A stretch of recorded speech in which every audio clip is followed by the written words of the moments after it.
wajadat apa wajadah ya jadi menemui atau mendapatkan ya, tatkala mendapatkan si imra'ah sobiyan akan seorang anak kecil fisabi dalam tawanan, akhadhathu maka mengambil si imra'ah akan sobi kan sobi ya lah ada orang baru. Saya kurang paham di ceritanya apa ya. Yang lama nggak baca kitab Ustaz.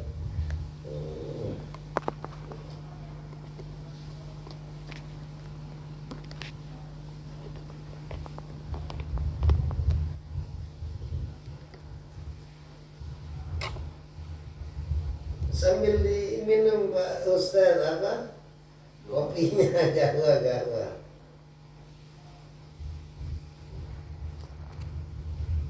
Balik lagi. Sayyidina Umar pernah bilang radhiyallahu ta'ala anhu, ada tawanan yang diajukan atau yang dihadapkan yang sama-sama dipertemukan ya kepada baginda Rasul Sayyidina Maulana Muhammad sallallahu alaihi wa alihi wasallam. Di antara tawanan itu ada imra'ah yang binasabi tas'a, yang berusaha atau yang sama-sama kelihatan bergerak gitu. Sepertinya dia mencari sesuatu. Tas'a itu artinya kan berusaha ya. Sa'aya sa'a. Fa idza imra'atun maka tahu-tahu ada seorang perempuan minasabi dari tawanan tas'a yang berusaha. Ya, yang berusaha aja ya. Berusaha, ternyata berusaha di sini mungkin mencari-cari kesempatan untuk cari pahala ini.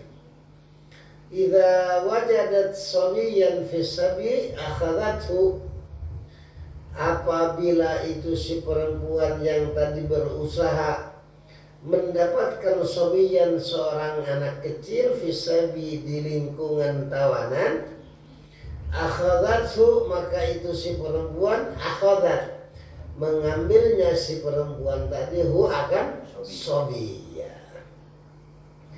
Apa yang dilakukan oleh perempuan tadi? Fa'alzaqathu bi batniha, maka menempelkan ya, maka menempelkan si imra'ah mana tadi? Akhadhathu fa'alzaqathu bi batniha, maka menempelkan si perempuan akan sobi ya, akan bayi bibatniha dengan perut si imra'ah, fa'ardha'atsu maka menyusui ya si imra'ah akan sobi ya. Jadi ini hanya cerita aja kayak kemarin Pak Ustaz.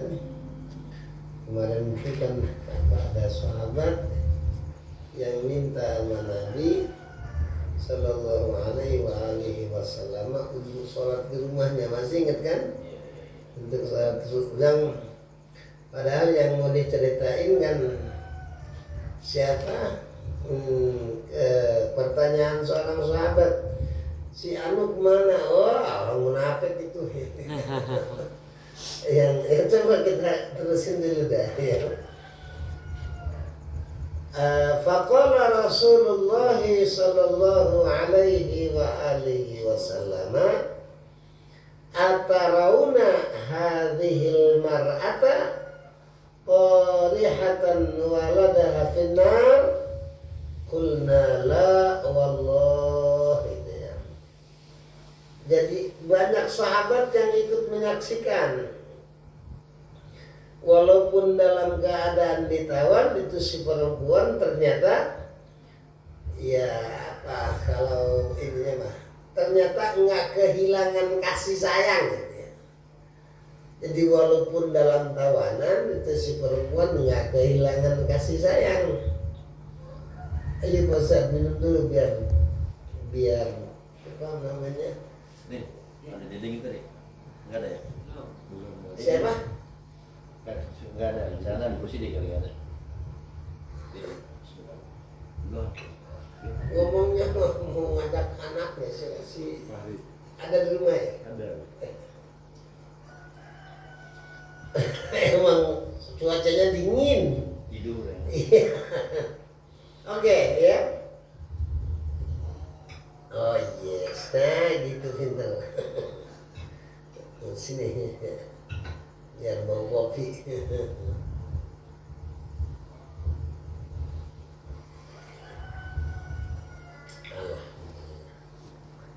Oke, nah. Jadi walaupun itu orang sedang ditawan ya, ditawan apa enaknya. Walaupun penjara itu di namanya ditawan ya enak. Apa bagikan burung dalam sangkar dari emas. Nggak ada indahnya. Jadi kejadian ada seorang imra'ah yang sedang ditahan. Ternyata dia selalu berusaha sehingga kalau dia dapatkan seorang sobi, seorang anak kecil, walaupun di dalam tawanan, dia ambil tuh anak kecil, kemudian ditempelin di perutnya si imra'ah. Kemudian apa yang terjadi? Arda'athu, dia ingin memberikan air susunya kepada itu si sobi bayi. Nah, Nabi dan para sahabat sallallahu alaihi wasallam wa radhiyallahu ta'ala anhum menyaksikan kejadian itu. Akhirnya beliau sama-sama memberi pengetahuan kepada para sahabat dengan ucapannya, atarawna hadhil mar'ah, kira-kira menurut kalian bisa melihat di sini menilai ya, mungkin nggak buat kalian kalau melihat hadhil mar'ah ini perempuan tarihatan waladaha finnar, menaruh ya, tarihatan ya terahu dari taraha ya terahu tarhan fahuwa tarihun ya, tarihun karena ini perempuan, tarihatun.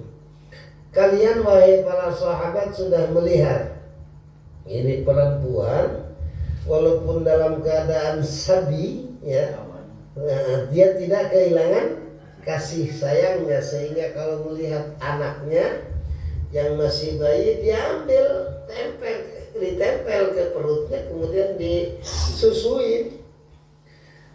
Atarawna, menurut kalian gimana kira-kira melihat hadhil mar'ah perempuan ini, apakah dia tega torihah untuk meletakkan waladaha akan anaknya si perempuan finnar di dalam api? Qulna, maka kami, kata Sayyidina Umar, berkata bareng-bareng kami ngomong, wallahi nggak mungkin wahai Rasul, dalam keadaan susah pun ternyata dia berusaha untuk netein, maka nggak mungkin dia mau membiarkan anaknya jatuh ke api.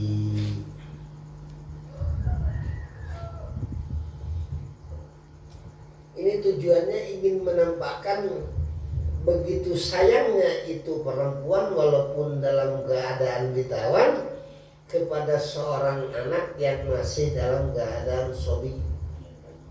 Iya. Faqala pas para sahabat diajak bicara, mungkin nggak tuh perempuan yang begitu lagi menderita lah istilahnya, tapi dia nggak kehilangan kasih sayang sama anaknya, mungkin nggak dia itu naruh anaknya ke neraka? Nggak mungkin kan? Kata Sayyidina Umar, qulna, kami berkata para sahabat, la wallah, enggak, demi Allah, itu orang nggak mungkin membiarkan anaknya terbakar. Apa nasihat Nabi? Ini yang ada kaitannya dengan bab raja ya. Faqala Allahu arhamu bi'ibadihi min hadhil mar'ah min hadhihi biwaladiha min hadhil mar'ah ya. Kamu tahu nggak itu anak itu apa namanya perempuan begitu sayangnya sama anaknya sehingga walaupun susah dia berusaha untuk netein dan tidak mungkin dia membiarkan anaknya nyemplung ke neraka. Tahu nggak Umar, kalau aku ingin bicara apa adanya beginilah kira-kira. Allah itu lebih sayang Allah. Ini kan roja apa namanya harapan. Allah itu lebih sayang dengan hambanya dibandingin sayangnya si ibu kepada anaknya yang baru aja dicetein tadi. Jelas ya, tujuannya mah itu. Jadi dua hadis sebelumnya menceritakan yang pertama apa namanya waktu perang Tabuk, masih ingat nggak? Terjadi kelaparan, kemudian banyak sahabat ngomong, potong aja salah satu ontak kita. Nggak bisa begitu kata Sayyidina Umar ya. Kemudian apa yang terjadi? Nah, ucapan Nabi asyhadu an la ilaha illallah wa anni rasulullah la yalqallaha bihima abdun ghairu syakin fayuhjab 'anil jannah. Itu tujuannya ya. Ngomong-ngomong semuanya terjadi keberkahan. Maka aku bersaksi kata Nabi bahwa tiada Tuhan selain Allah dan aku adalah utusan Allah. Tahu nggak para sahabat tidak menemui Allah atau tidak ketemu Allah seorang hamba dengan bermodalkan asyhadu an la ilaha illallah wa asyhadu anna muhammadar rasulullah ghairu syakin tanpa keraguan, kemudian dia dihalangi untuk ke surga. Itu tujuannya ya. Jadi apapun yang terjadi, baginda Rasul sallallahu alaihi wasallam menekankan kepada umatnya bahwa kita orang nggak boleh putus asa, sebab Allah itu sangat-sangat sayang, asal jangan musyrik, harapan untuk berada dalam surga ya. Cerita yang kedua apa? Ada orang punya tugas mengimami masyarakat di satu masjid yang mana antara rumah itu si imam sama masjid ada wadi, apa namanya? Lembah, bukan si wadi. Ada lembah. Akhirnya beliau mengharap yang mana kalau banjir ternyata kebanjiran ya. Ya Allah, kita nggak pernah kebanjiran gitu mah. Ketiduran. Ya Allah ya Allah. Sampai-sampai beliau berinisiatif kalau gitu bikin musala di rumah aja lah. Akhirnya karena ingin keberkahan maka diundanglah baginda Rasul Maulana Muhammad sallallahu alaihi wasallam.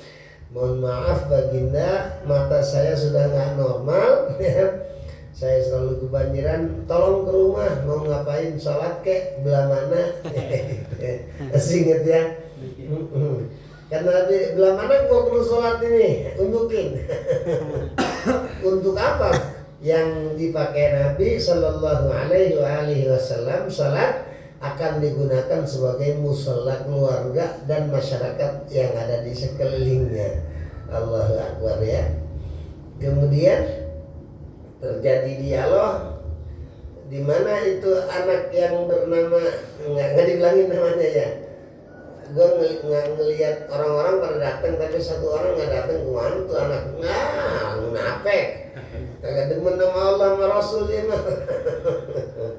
Dan Nabi langsung memberikan apa? Ultimatum, nggak boleh ngomong begitu.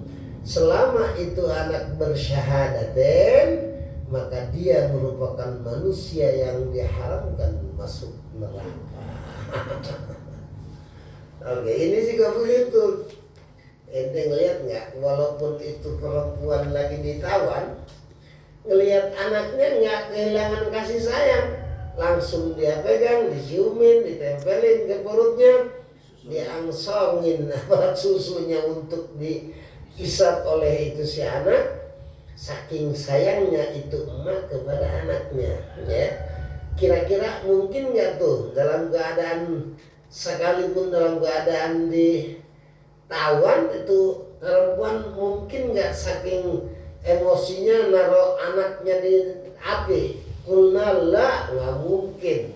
Walaupun dia sedang panik, tetap dia tidak kehilangan kasih sayang kepada anaknya. Kan nggak ada kaitannya kan? Kata baginda, ketahuilah bahwa Allah subhanahu wa jalla jalaluh, kalau aku bicara dengan sebenarnya, arham bi'ibadih min hadhihi biwaladiha, lebih sayang Allah subhanahu kepada hamba-hambanya dibandingin kasih sayang ini ibu kepada anaknya yang baru saja disusuin. Jadi apapun yang terjadi, kita nggak boleh suudzon sama Allah, ya. Ingat Nabi siapa yang dikasih? Nabi Ayub. Allah, Nabi Ayub itu seorang kaya raya yang sama-sama punya karyawan banyak, punya kesuburan kemakmuran, akhirnya dikasih menderita oleh Allah sekian tahun sehingga mau minta sehat aja. Kata Siti Rahmah, iya, suami istrinya, ya, minta apa bang, sehat sama Allah, malu gua. Sekarang ente inget nggak berapa tahun ente sehat dengan segala macam kemewahan? Ya bangsa 8 tahunan bang, ya baru 3 bulan udah rame. Allah, ya Allah, para nabi, ya. Kesimpulannya apa? Berapa banyak Allah subhanahu wa jalla jalaluhu wahda memberikan cobaan, ternyata macam-macam. Wa nabluhum bil khair wasyarri fitnatan lahum. Nah, kita juga nggak boleh suudzon. Jangan sampai diantara kita ngelihat orang kaya yang selebor tapi masih syahadat, tetap bisa diharapkan oleh surga, ya. Orang yang menderita sekalipun, ingat siapa yang suka sholat itu di masjid, siapa namanya? Nggak ada yang tahu, ya. Masya Allah, yakin habis suka ingat hadis ini, ya, orang disayang benar sama Allah. Itu akhirnya. Sebab walaupun dalam keadaan menderita, tetap dia melaksanakan sholat yang 5 waktu, ya. Jadi kalau kita kan maunya ikut setan, ikut orang kaya karena neraka itulah, dari mana, ya. Lihat aja kagak ngejakat, kagak segala macam. Lihat orang yang menderita, wah lagi diseksa. Jadi selalu ada suudzon, padahal sudah begitu jelas dan apa yang disabdakan oleh baginda Nabi besar kita Muhammad sallallahu alaihi wasallamnya, wa nabluhum bil khairi wasyarri fitnatan lahum. Jadi para ulama, para aulia, para anbiya, semuanya kalau mendapat penderitaan itu sama-sama meyakini bahwa ini adalah bentuk kasih sayang Allah, ya. Asyaddun nasi bala'an al-anbiya thummal awliya fal amsal thummal amsal. Dan hadis, ya, yang paling dahsyat cobaan musibah itu para nabi.